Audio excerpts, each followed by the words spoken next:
Assalamualaikum warahmatullahi wabarakatuh. Perkenalkan, nama saya Darmiati SPD, Juru Bimbingan dan Konseling di SMP Negeri 1 Eremerasa, Kabupaten Bantaeng, sekaligus sebagai mahasiswa PPG Guru Tertentu Kulanting 2 tahun 2024 di LPTK Universitas Negeri Gorontalo. NIM PPG 121172425820. Nomor UKG 201901042580.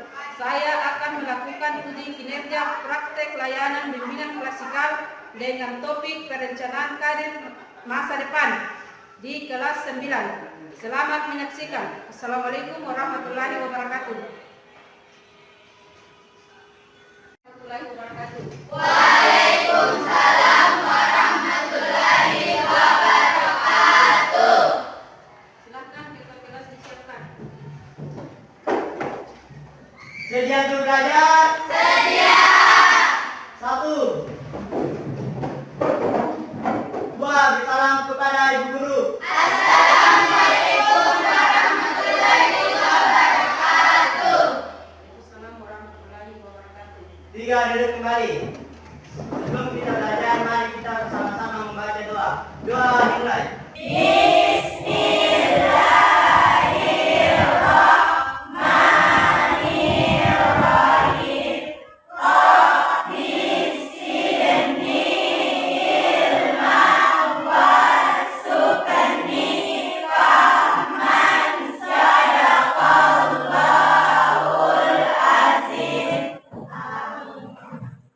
Baiklah, bagaimana kabarnya hari ini? Baik. Apakah ada temannya yang tidak hadir? Ada. Berapa orang? 3. Ya, siapa? Naura. Kenapa? Sakit. Siapa lagi? Randy. Ini kenapa? Sakit. Siapa lagi? Ririn. Ririn. Kenapa dengan Ririn? Alfa.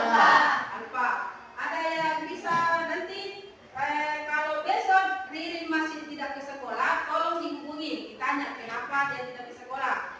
Hari ini kita akan melakukan kegiatan layanan bimbingan klasikal dengan topik layanan perencanaan karir di masa depan. Ada yang pernah dengar kata karir? Ada? Ada. Siapa yang bisa kasih pengertian karir? Ya, silakan. Karir adalah rangkaian pengalaman kerja pada bidang tertentu. Karir identik dengan aktivitas profesional tidak terbatas waktu hingga akhir hayat. Oke, terima kasih. Ada lagi? Ya, silakan. Karir adalah sesuatu yang dikerjakan untuk mendapatkan uang. Oke, terima kasih. Ya, ada dua teman yang tadi menyampaikan pengertian dari karir. Sebelum kita lanjut ke materi, selanjutnya saya akan memaparkan tujuan dari kegiatan yang kita lakukan hari ini, yaitu 1. Peserta didik mampu memahami pentingnya perencanaan karir ke depan. Yang kedua, peserta didik mampu membedakan jenis-jenis sekolah lanjutan. Yang ketiga, peserta didik mampu memilih sekolah lanjutan berdasarkan cita-citanya dan perencanaan karirnya. Mari kita saksikan video berikut ini. Silakan disimak baik-baik. Sering kita mendengar kata karir dan pekerjaan, tapi apakah kamu sudah tahu artinya? Karir adalah rangkaian pengalaman kerja seseorang pada bidang tertentu. Karir identik dengan aktivitas profesional tidak berbatas waktu atau sepanjang hayat dan jabatan. Sedangkan pekerjaan adalah kegiatan yang dilakukan oleh sebagian besar orang untuk memenuhi kebutuhan hidupnya. Nah, setelah kita tahu arti dari karir dan pekerjaan, mari kita cari tahu tentang perencanaan karir agar kamu bisa merencanakan masa depan mulai sekarang. Perencanaan karir adalah langkah-langkah untuk menyusun strategi dalam mewujudkan cita-cita menjadi karir di masa depan. Agar kamu dapat merencanakan karir dari sekarang, mari kita simak lebih dalam mengenai langkah-langkah perencanaan karir. Langkah yang pertama, kalian bisa memulai dengan mengenali diri kalian sendiri. Pada langkah ini, kamu harus mengetahui beberapa kemampuanmu seperti bakat, minat, dan gaya belajar. Sebagai contoh, Anis, siswa SMP yang bercita-cita menjadi dokter. Menjadi dokter harus memiliki kemampuan mengolah angka dan logika. Tapi juga perlu keterlibatan. Bakat sendiri artinya kemampuan bawaan yang bisa dilatih dan dikembangkan seperti bakat menerika. Selanjutnya adalah mengenali minat atau aktivitas yang membangkitkan rasa ingin tahu serta menyenangkan. Minat yang berkaitan untuk menjadi dokter adalah aktivitas terkait dengan ilmu pengetahuan. selain itu, kami juga perlu menerapkan semua gaya belajar yang ada, seperti gaya belajar visual, gaya belajar audiovisual, serta gaya belajar kinestetik. Sebagai seorang dokter, kepribadian yang baik perlu dikembangkan, seperti tipe kepribadian ambivert. Hal yang penting selanjutnya adalah mengenali kekuatan dan kelemahan diri. Kedua hal ini bisa diamati melalui kondisi fisik dan non-fisik. Kondisi fisik adalah hal-hal yang bisa kita lihat serta kita rasakan. Sedangkan kondisi non-fisik adalah hal-hal yang tidak bisa kita lihat, namun bisa kita rasakan. Untuk mengetahui potensi diri, kamu bisa melakukan berbagai cara, yakni mengikuti tes bakat minat. Selain itu, kamu juga bisa mengikuti rangkaian keilmuan ini.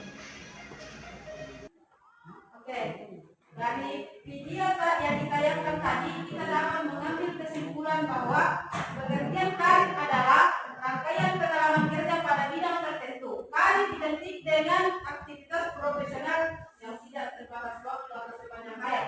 Maksudnya sepanjang hayat itu artinya seumur hidup. Kemudian pekerjaan adalah kegiatan yang dilakukan sebagian besar orang untuk memenuhi kebutuhannya. Misalnya dia bekerja jadi tukang bangunan, itu bukan karir, tapi itu pekerjaan karena untuk memenuhi kebutuhannya. Kemudian perencanaan karir, langkah-langkah untuk menyusun strategi dalam mewujudkan cita-cita karir di masa depan. Itu yang akan kita bahas. Ini skemanya. Setelah lulus SMP kita tinggal memilih SMA, SMK atau kursus. SMA ada tadi sudah dijelaskan jurusannya sama dengan SMK. Kemudian ini perbedaan antara SMA dengan SMK. Dari segi materi, di SMA itu praktek pembelajaran lebih sedikit. Kalau di SMK lebih banyak praktik daripada materi. Kemudian prospek studi lanjut atau yang mau kuliah. Ini di SMA itu peluangnya lebih besar karena materi yang disampaikan itu lebih luas, lebih umum, bersifat umum. Kalau di SMK materi yang disampaikan itu menjurus ke jurusan yang kita pilih atau kompetensi yang kita pilih. Kemudian yang ketiga, jurusan dan peminatan. Ada tadi itu di SMA itu ada 3. Secara umum ada IPA, IPS dan bahasa. Kalau di SMK ada banyak jurusan. Ini termasuk ini. Teknologi rekayasa, bisnis manajemen, teknologi informasi komunikasi, agribisnis, kesehatan, kerajinan, perikanan dan kelautan serta pariwisata. Ada banyak jurusan. Tergantung kita memilih sesuai dengan bakat dan minat yang kita miliki. Kemudian peluang kerja setelah lulus SMA lebih kecil dibandingkan peluang kerja setelah lulus SMK.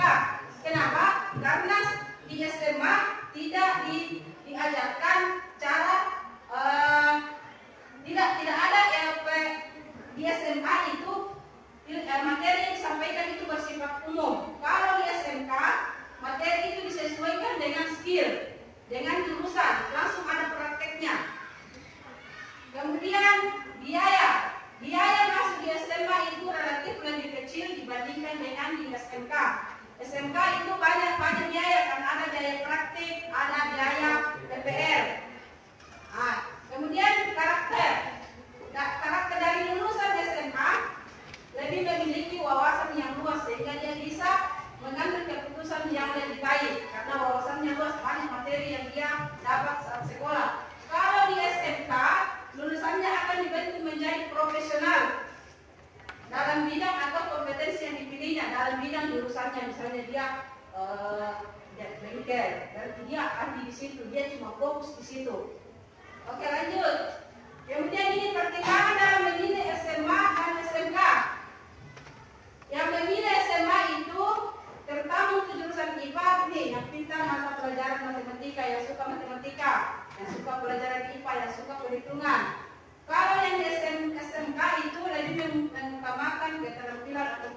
khusus. Yang kedua, menyukai pelajaran IPS, suka interaksi sosial, suka cerita-cerita sama orang, suka ngobrol-ngobrol begitu, dengar informasi baru, dengar informasi yang lagi hit. Dia suka ini, bisa dia masuk jurusan IPS. Kemudian mata pelajaran bahasa, yang suka menyusun karya tulis, suka bikin cerpen, cocok masuk di jurusan bahasa di SMA. Kalau di SMK, ini dalam menentukan pilihan program keahlian harus disesuaikan dengan bakat, kembali lagi ke bakat, minat yang kita miliki.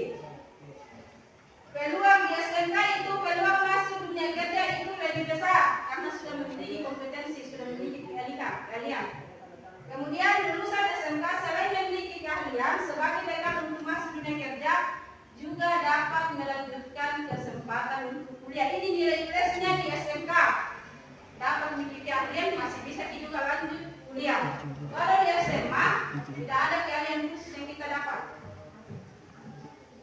Ini pertimbangan melanjutkan karir di SMA atau SMK ini. Perhatikan apa cita-cita tak, apa bakat dan minat tak, apa kemampuan akademik tak, dan yang paling penting itu kemampuan ekonomi orang tua.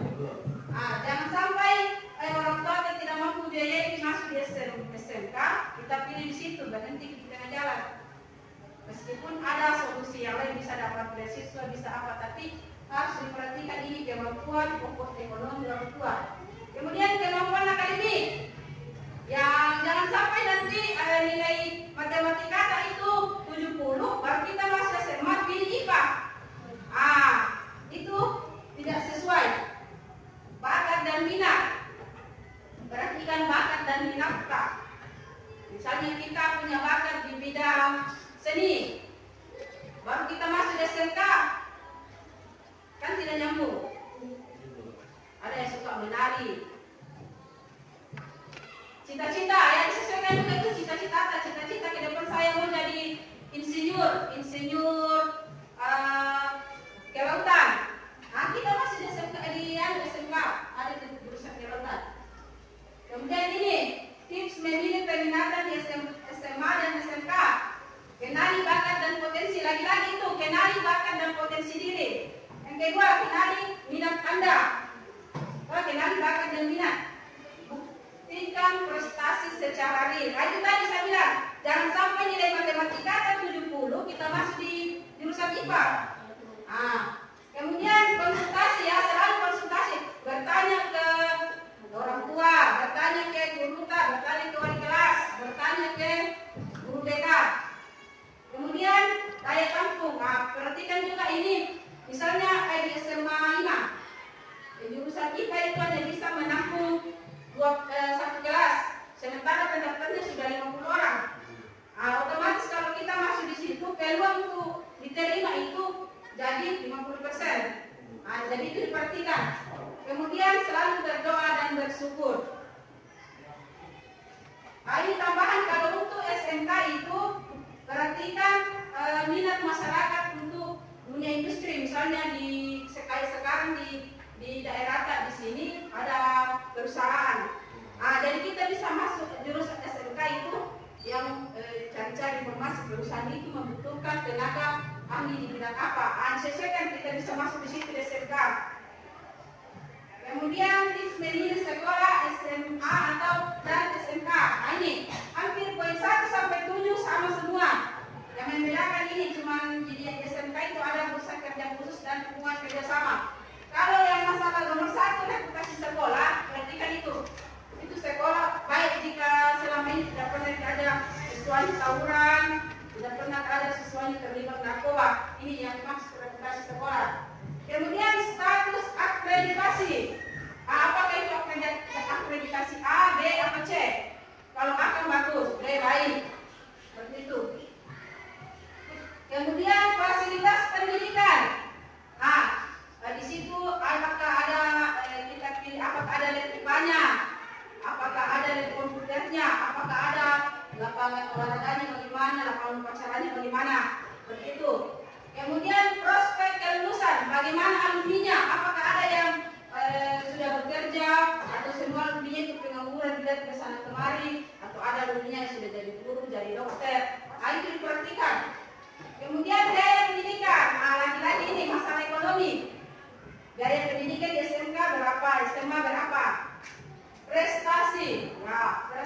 perhatikan prestasi sekolah tersebut. Pernahkah dia juara olimpiade? Pernahkah ada siswanya juara olahraga? Pernahkah ada siswanya juara tingkat kabupaten? Nah, ini maksud prestasi. Kemudian jarak tempuh. Nah, itu tadi yang dijelaskan di video itu, maksudnya di situ zonasi dari rumah ke sekolah. Misalnya orang tinggal di Kampala mau sekolah di kota kan jalannya jauh. Dibandingkan dengan yang di Kampala sekolah di belakang, SMK 5, SMA 5 kan jaraknya lebih dekat. Hemat biaya juga. Kemudian yang untuk tambahannya sekolah SMK ini bursa kerja khusus. Apakah alumninya itu sudah ada memang perusahaan yang siap menampung? Misalnya dia sudah ada kerjasama. Sama ini yang poin 9, hubungan kerjasama. Sama, hubungan kerjasama dengan perusahaan, dengan dunia usaha. Berarti kan itu, misalnya ada yang mau pilih SMK itu otomatis, bagaimana hubungannya dengan di Yamaha, dengan Honda? Karena nanti kita praktek di situ. Kalau tidak bagus hubungannya, otomatis nilai kita pada satu praktek itu akan berpengaruh. Nih, setelah lulus SMP mau lanjutkan kemana? Ini berapa pilihan sekolah? Pendidikan menengah umum, SMA, MA itu sama dengan SMA. Cuma yang membedakan SMA dengan MA, di MA itu ada tambahan mata pelajaran agama. Sama dengan yang di bawah, pendidikan menengah kejuruan, SMK atau MAK. Sama, yang membedakan itu MAK itu ada tambahan pelajaran agama. Seperti itu.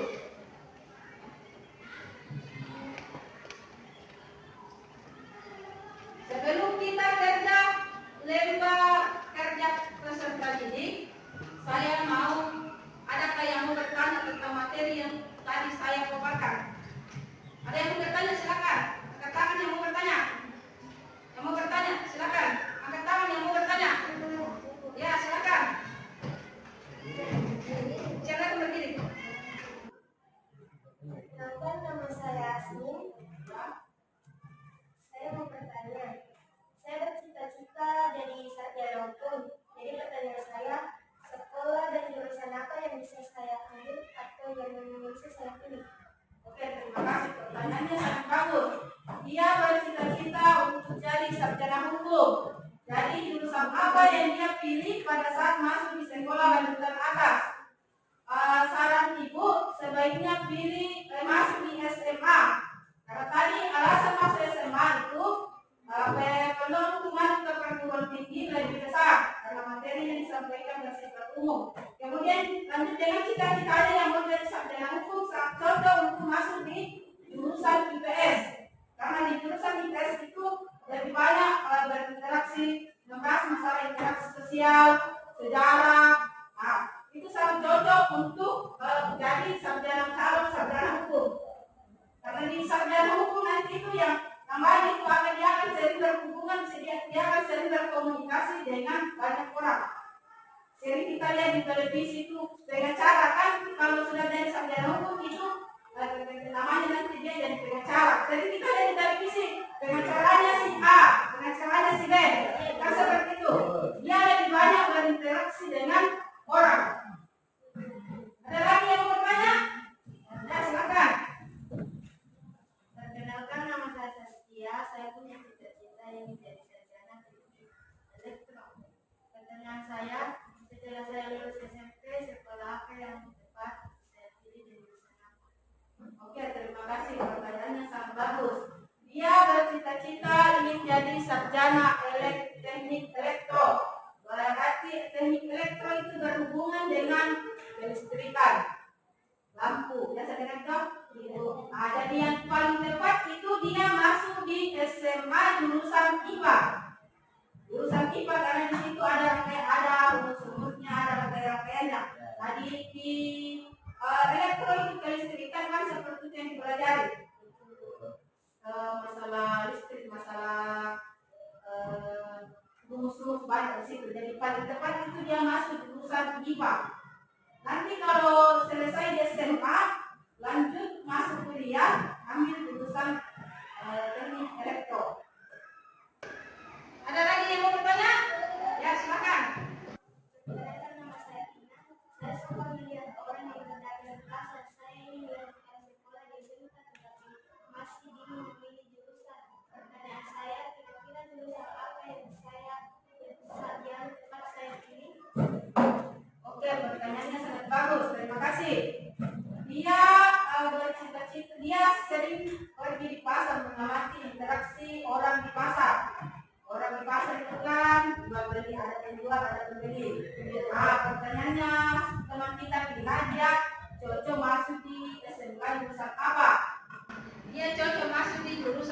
agribisnis. Karena orang di pasar itu kan berbisnis, berdagang, berbisnis, itu tawar menawar, diberikan itu bisnis semua. Jadi di SMK kan ada tadi jurusan agribisnis. Nah, dia cocok masuk di jurusan agribisnis di SMK. Ada lagi? Ada. Kalau sudah tidak ada yang bertanya, mari kita lanjut kerjakan lembar kerja peserta didik. Saya bagikan dulu.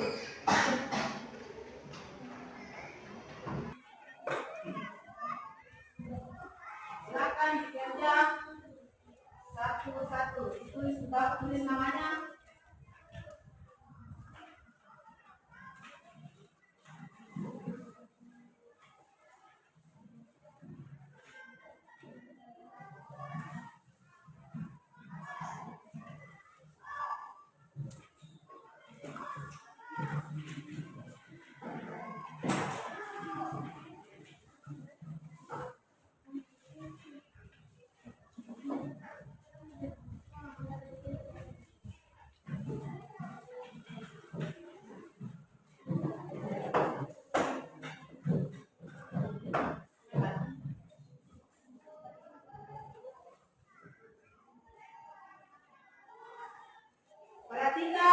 Perhatikan dulu.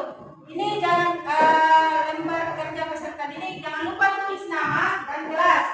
Kemudian jawab pertanyaan di bawahnya, tulis langsung di bawah. Kalau ada yang sudah dipahami silakan bertanya.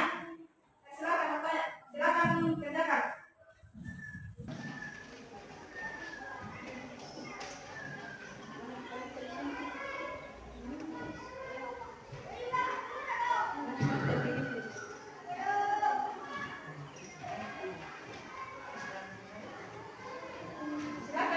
Dijawab pertanyaan ini.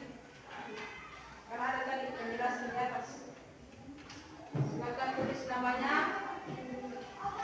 dan kelas.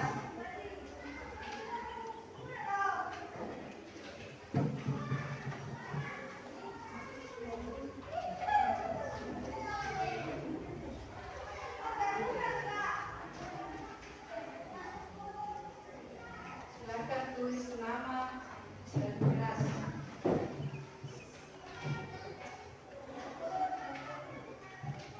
Kalau ada yang masih kurang dipahami, silakan bertanya. Kalau ada yang kurang dipahami, silakan bertanya.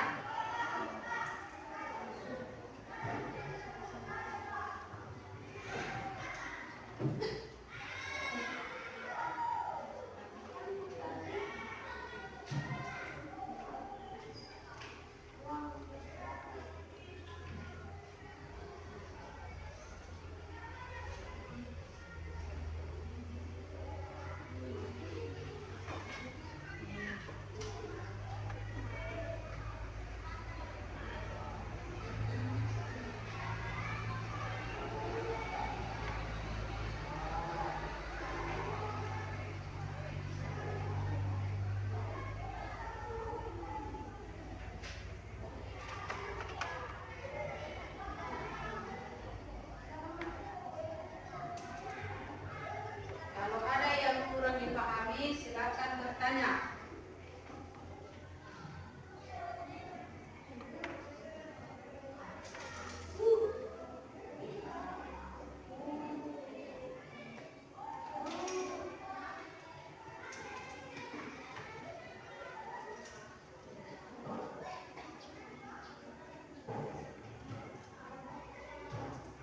Oke, waktunya untuk presentasi. Siapa yang mau naik pertama atau di tempatnya saja berdiri? Siapa yang mau menjawab pertama? Pertanyaan yang pertama. Sudahkah kamu merencanakan karirmu? Siapa yang mau menjawab? Silakan. Saya menjadi tanggung jawab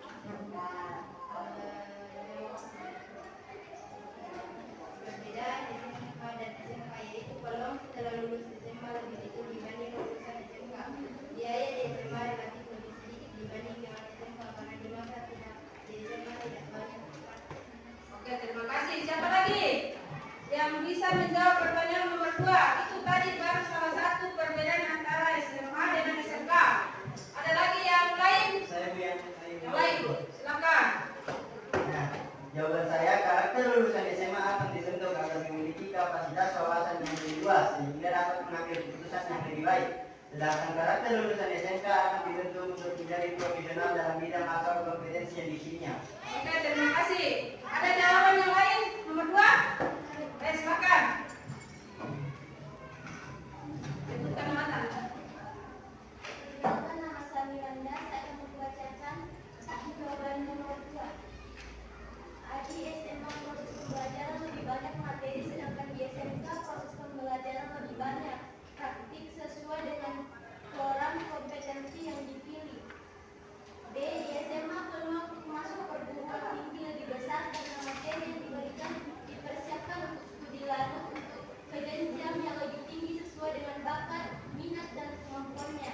Sedangkan di SMK memiliki kesempatan seperti SMA atau MA, tetapi akan lebih baik memiliki jurusan atau program studi yang sesuai dengan kompetensi SMK atau MA.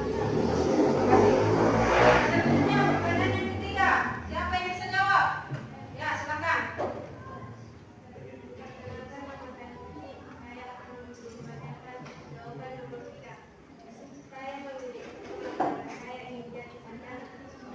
Masih ada jawaban lain? Nomor 3? Oke, silakan. Perkenalkan, nama saya Sukandayani. Saya akan membacakan soal nomor 3. Saya memilih SMK karena setelah SMK saya akan langsung dicari kerjaan. Terima kasih. Dari beberapa orang yang menyampaikan pendapat tadi, semuanya sangat bagus. Disesuaikan dengan cita-cita ke depannya. Jadi untuk materi hari ini sudah sampai di sini. Ada yang bisa menyimpulkan, memberikan refleksi atas kegiatan yang telah kita lakukan hari ini? Siapa yang bisa memberikan refleksi? Silakan.